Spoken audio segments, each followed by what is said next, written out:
स्वागत है आपका देवभूमि समाचार में। मैं हूं आपके साथ जूही सिंह। रुक करते हैं खबरों की ओर। नैनीताल पुलिस महकमे से बड़ी खबर सामने आई है। बता दें कि रामनगर कोतवाल अरुण सैनी को डीआईजी कुमाऊं ने सस्पेंड कर दिया है। साथ ही डीआईजी कुमाऊं योगेंद्र सिंह रावत ने कोतवाल अरुण सैनी को सस्पेंड करते हुए कहा है कि कोतवाली रामनगर में नियुक्त प्रभारी निरीक्षक अरुण सैनी जिसके खिलाफ अनुशासनिक कार्रवाई प्रस्तावित है, जिसके कारण डीआईजी ने कोतवाल अरुण सैनी को सस्पेंड किया है।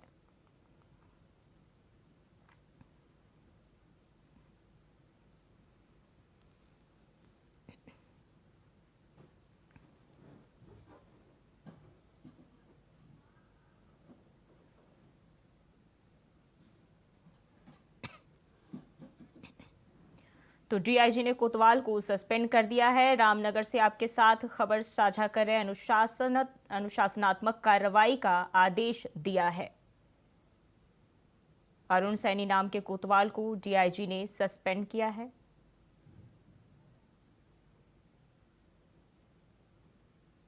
रामनगर से आपके साथ खबर साझा कर रहे हैं, जहां डीआईजी ने बड़ा एक्शन लिया है और कोतवाल को सस्पेंड कर दिया है।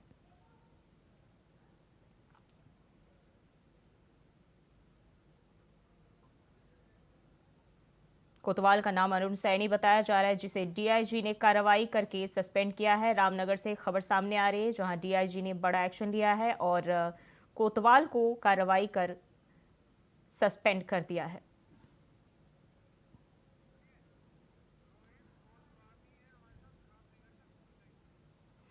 और इसी खबर पर ज्यादा जानकारी के साथ रोहित गोस्वामी जुड़ गए हैं। रोहित, किस आरोप में सस्पेंड किया गया है?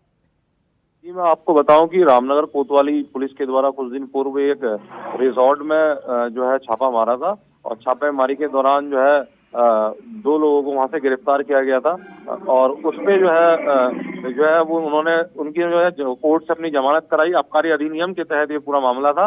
उसके बाद जो रिजॉर्ट के जो कर्मचारी थे उन्होंने कोर्ट की शरण ली और कोर्ट से जाके ये मामला हुआ है और इनको तुरंत निलंबित करने के आदेश किए हैं। जी, कोतवाल के अलावा और कौन कौन से लोग इसमें किनके ऊपर जो है ये कार्रवाई की गई है? रामनगर कोतवाली है। कोतवाल के अलावा कुछ पुलिसकर्मी और कुछ दरोगा हैं जो जिन पे भी कार्रवाई होनी है। जी, अब आगे क्या एक्शन लिया जा सकता है? जी, आगे की जो बात कहें वो कोर्ट के निर्णय के ऊपर है कि कोर्ट किस तरीके का निर्णय लेता है। जी, बहुत बहुत शुक्रिया आपका तमाम जानकारी के लिए।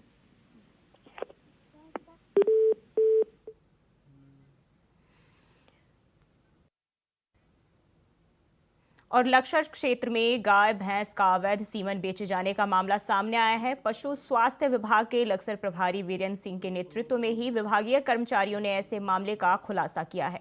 वीरेंद्र सिंह ने बताया कि लक्सर क्षेत्र में कई लोगों द्वारा शिकायत की गई थी कि बाहरी क्षेत्रों के कुछ लोग यहां आकर गाय और भैंस का सीमन अवैध रूप से बेच रहे हैं, जिसकी क्वालिटी भी खराब होने की शिकायत की गई थी। और इसको लेकर उन्होंने टीम बनाकर एक स्थान पर छापा मारा, जहां एक व्यक्ति जो कार में गाय और भैंस का सीमन लेकर आया था उसे बातों बातों में लगाकर बातचीत की और इस दौरान उसने स्वीकार किया कि हम बाहर से सीमन लाते हैं और क्षेत्र में पशुपालकों को या कुछ निजी पशु डॉक्टरों के माध्यम से सीमन की बिक्री करते हैं।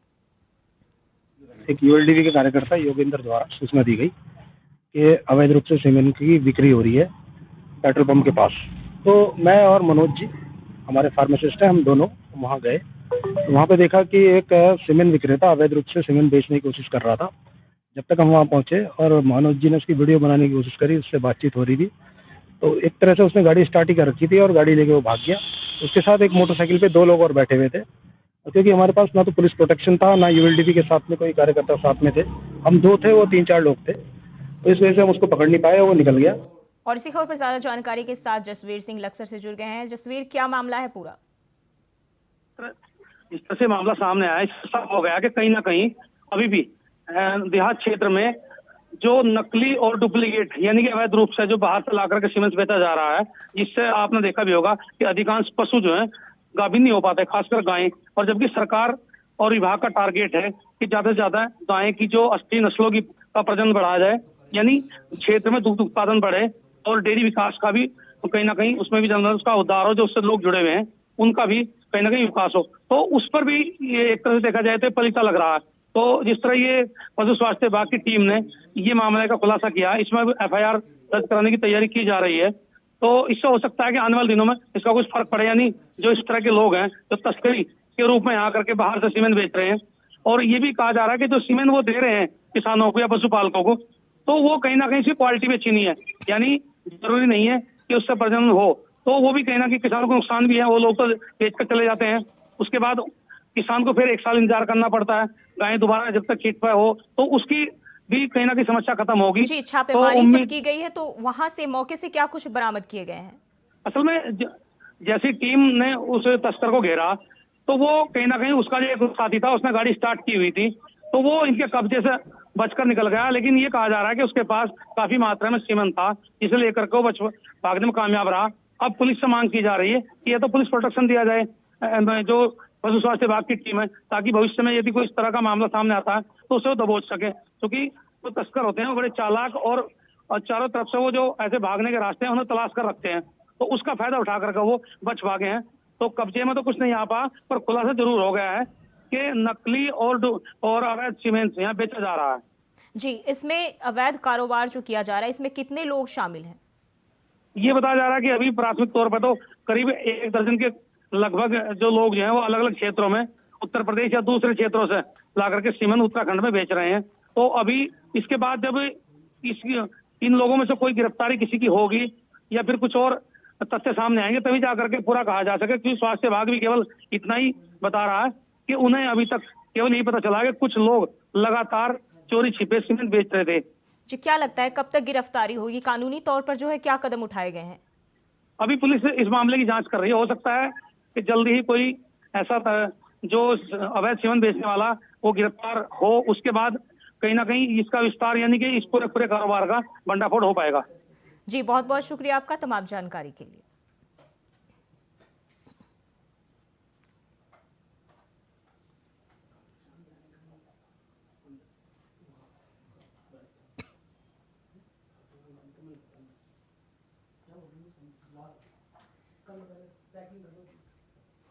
तो अवैध सीमेंट बेचे जाने का मामला है, जहां विभागीय कर्मचारियों ने इसका खुलासा किया है और छापेमारी भी की है। लक्सर से खबर आपके साथ साझा कर रहे हैं।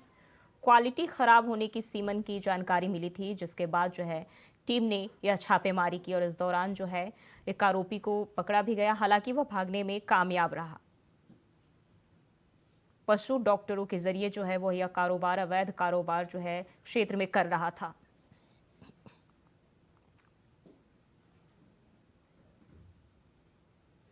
उत्तराखंड फिल्म विकास परिषद के मुख्य कार्यकारी अधिकारी और महानिदेशक सूचना बंशीधर तिवारी ने रविवार को प्रसिद्ध फिल्म अभिनेता अनुपम खेर से शिष्टाचार भेंट की। बता दें कि अनुपम खेर अपनी एक नई फिल्म की लोकेशन रेकी के सिलसिले में उत्तराखंड के कई जगहों का भ्रमण कर रहे थे। यह भेंट देहरादून में इंदिरा नगर में प्रस्तावित शूटिंग लोकेशन पर हुई। इस दौरान अनुपम खेर ने पिछले दिनों लैंसडाउन के क्षेत्र के लोकेशन की रेकी भी की थी। साथ ही बंशीधर तिवारी ने अनुपम खेर को उत्तराखंड की फिल्म नीति की जानकारी देते हुए उन्हें उनकी नई फिल्म के लिए शुभकामनाएं भी दी।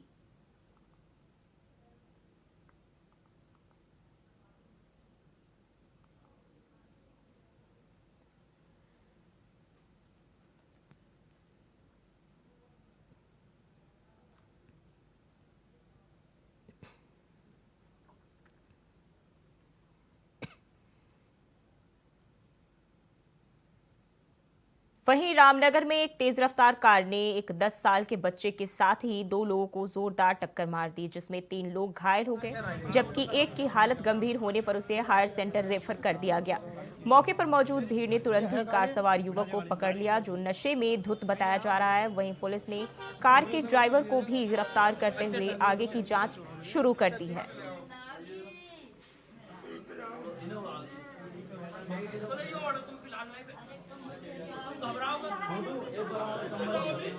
एक सब्जी वाले भैया खड़े थे, तो हम लोग सब्जी ले रहे थे, जिसमें कि मेरा भतीजा, मैं और सब्जी वाला, एक हमारे पड़ोस का भाई, हम 4 लोग यहाँ पर सब्जी ले रहे थे। मैं सब्जी लेके अंदर गई हूँ, इतनी स्पीड में कार नीचे से, ये नीलकमल के वहां से स्पीड में आई है, बहुत ही तेजी से। ड्राइवर ड्रिंक करा हुआ था, उसने मेरे चाचा की बाइक को उड़ाते हुए मेरी दुकान से कार एकदम उछाली 3 लोग जाके रोड में गिरे, जिसमें कि मेरे भतीजे को भी पैरों में चोट आई है और जो भाई है उससे भी गंभीर चोट है, और जो सब्जी वाला है उसका भी मतलब वो ज्यादा ही सीरियस। वहीं देहात क्षेत्रों में अवैध शराब का कारोबार रुकने का नाम नहीं ले रहा है। आबकारी विभाग की टीम ने नारसल कला गांव में मुखबिर की सूचना पर छापेमारी की, जिसमें मौके से 500 लीटर लहन और 40 लीटर अवैध कच्ची शराब बरामद हुई। वहीं आरोपी मौके से फरार हो गया। आबकारी विभाग की टीम ने बरामद लहन और कच्ची शराब को मौके पर ही नष्ट कर दिया, जिससे शराब बनाने वाले माफियाओं में हड़कंप मचा हुआ है। आपको बता दें कि आबकारी विभाग द्वारा समय समय पर कच्ची शराब के कारोबार करने वालों पर छापेमारी की जाती रही है।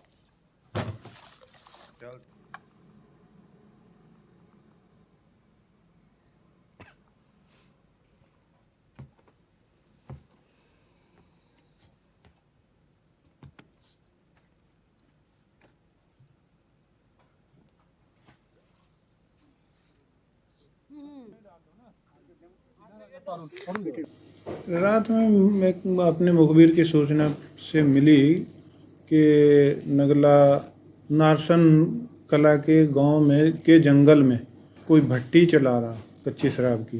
तो हमने उसी की तैयारी करते हुए अपने स्टाफ के साथ संदिग्ध जहां हमें जगह बताई गई थी उस पर छापा मारा। वहां हमें भट्टी चलती हुई और दूर से लाइट जलती हुई दिखाई दी, तो हमने जांच लिया कि यहाँ वास्तव में भट्टी चल रही है। जैसे ही हमारी मोबाइल की टॉर्च जली, हमने रास्ते में जलाई, तो जो संदिग्ध व्यक्ति था वो देख के वहाँ से भाग गया और हम मौके पे पहुँचे तो देखा तो वहाँ से भट्टी चल। और खबर हरिद्वार से है, जहां भारत विकास परिषद उत्तर मध्य क्षेत्र की 2 दिवसीय क्षेत्रीय अधिवेशन का आज समापन हो गया, जिसका उद्घाटन एक दिन पहले जूना अखाड़े के आचार्य महामंडलेश्वर स्वामी अवधेशानंद गिरी ने किया। अलग अलग सत्रों में आयोजित होने वाले इस अधिवेशन में 450 से अधिक डेलीगेट्स ने भाग लिया। अधिवेशन के विषय में जानकारी देते हुए क्षेत्रीय अध्यक्ष डॉक्टर तरुण शर्मा ने कहा कि इस 2 दिवसीय अधिवेशन के दौरान अलग अलग सत्रों में संगठन की गतिविधियों और विभिन्न मुद्दों पर चर्चा की गई।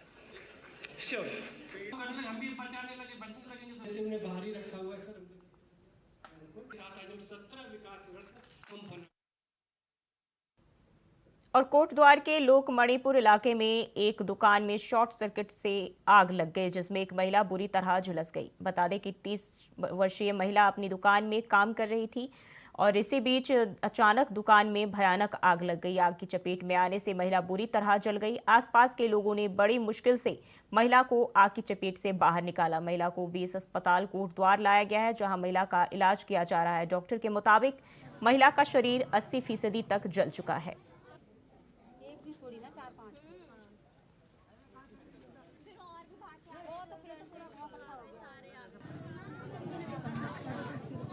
एक हमारे पास पेशेंट आए है अनुपम नाम से, जिसको एलएच हिस्ट्री है कि उसको बर्न हुआ है, उसको सीवियर बर्न है, 80 to 90% के अराउंड बर्न है उसको। अभी हम उसी का प्राथमिक उपचार कर रहे हैं। अभी उसका फेस, दोनों हाथ, एब्डोमेन रीजन, बैक और दोनों फुट अभी वही जले हुए हैं, 3rd डिग्री बर्न है। अभी फिलहाल हम सर्जरी वाले जो डॉक्टर हैं उनका ओपिनियन लेंगे, उसके बाद हम डिसाइड करेंगे कि रेफर करना है या यहीं पर उसका ट्रीटमेंट हो पाएगा। हमने कमरे दुकान में आग लगती देखी है, ठीक है ना। वहाँ पे बिजली से शॉर्ट सर्किट हुआ है वो, क्योंकि हमारा भी देखने में यही आया कि शॉर्ट सर्किट हुआ। लड़की वहाँ अंदर खड़ी हुई है दुकान के अंदर ये दुकान है बरामदे में, अंदर उधर रूम है उनका। तो दुकान में आग लग रही थी, हम लोग वहाँ थे सब लोग। हम फिर वहाँ हमारे गाँव वाले पूरे इकट्ठे हुए, हमने दुकान में आग बुझाई। तब आग बुझी नहीं थी पूरी इतनी, लेकिन हम बोरिया उड़कर हम लड़की को निकाल के ले आए अंदर से। बढ़ते आगे, उत्तराखंड के पूर्व मुख्यमंत्री हरीश रावत ने लोकसभा चुनाव 2024 के लिए कांग्रेस की ओर से अभी से प्रत्याशी घोषित किए जाने की पैरवी की है। हरीश रावत का कहना है कि पार्टी को अभी से अपने चेहरे घोषित कर देनी चाहिए, ताकि प्रत्याशी इस समय से अपनी चुनावी तैयारी कर सके। पूर्व मुख्यमंत्री के मुताबिक पार्टी को भविष्य में अपने गठबंधन सहयोगी के प्रति और संजीदगी दिखानी होगी। लोकसभा चुनाव को लेकर उत्तराखंड बीजेपी पूरी तरह से तैयार नजर आ रही है और लगातार संगठन पार्टी के हर वर्गों के साथ बैठक करने में जुटा हुआ है। हल्द्वानी पहुंचे उत्तराखंड बीजेपी के प्रदेश अध्यक्ष महेंद्र भट्ट ने कहा कि जिले के सभी जिलाध्यक्षों, प्रभारी और अन्य पदाधिकारी के साथ वह बातचीत कर रहे हैं। आने वाले समय में पार्टी के कार्यक्रम को किस तरीके से किया जा सके, इसको लेकर बैठकों का दौर लगातार जारी है।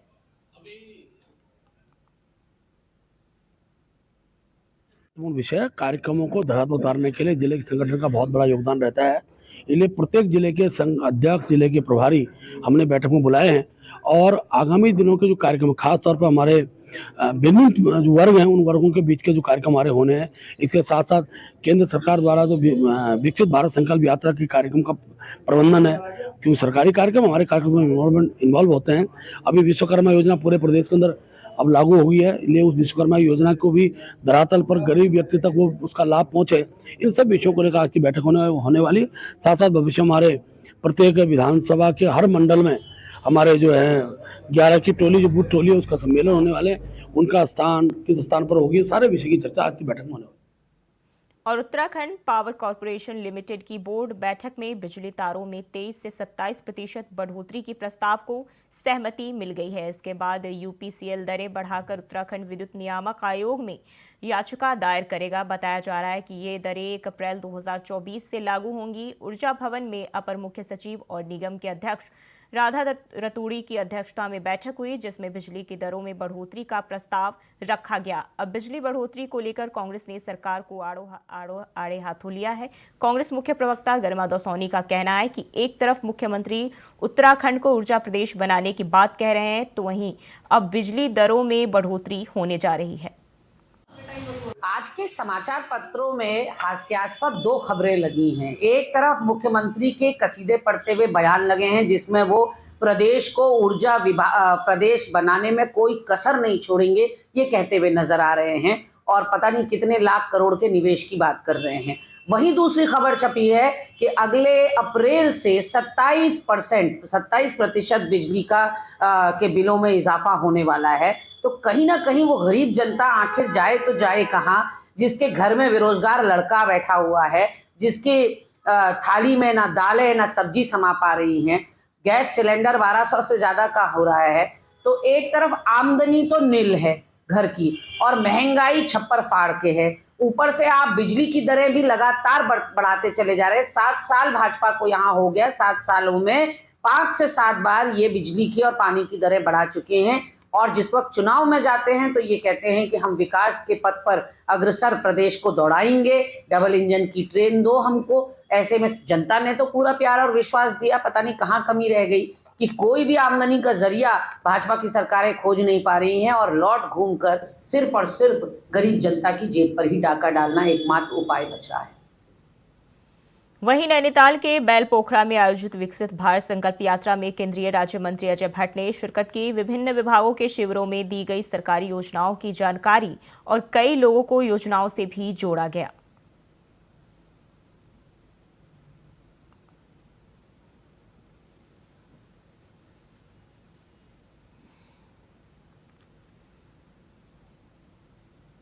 और मुख्यमंत्री पुष्कर सिंह धामी ने उत्तराखंड जल विद्युत निगम को स्थापना दिवस की बधाई दी। मुख्यमंत्री धामी को जल विद्युत निगम प्रबंध निदेशक ने 2 करोड़ 10 लाख के लाभांश का चेक सौंपा। साथ ही मुख्यमंत्री ने यूजेवीएनएल के नए कॉरपोरेट भवन का लोकार्पण किया। यूजेवीएनएल द्वारा CSR के तहत सरस्वती विद्या इंटर कॉलेज भानियावाला को दी गई बस को फ्लैग ऑफ कर रवाना किया। सीएम ने कहा, ग्लोबल इन्वेस्टर समिट में 3.50 लाख यानी 3.5 लाख करोड़ के निवेश प्रस्ताव में ऊर्जा क्षेत्र के तहत हुए 1 लाख करोड़ के करार हुए हैं।